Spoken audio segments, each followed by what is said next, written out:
I have a Masterlock here today. It's nothing special. Just a wee cheap one out of B&Q.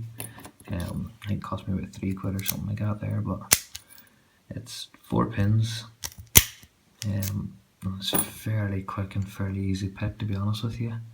The only time it gives hassle is when you overset. I think it's pin 1.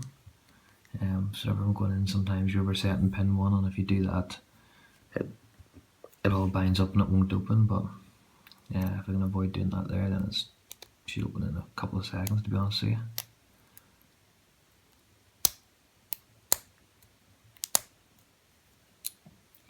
I'll just reset that. So pin 1, pin 2, 3, and 4, come back to pin 2, and that's it open. So not much more I can do or say with that, to be honest with you. There you go, Masterlock B&Q special. Thanks very much.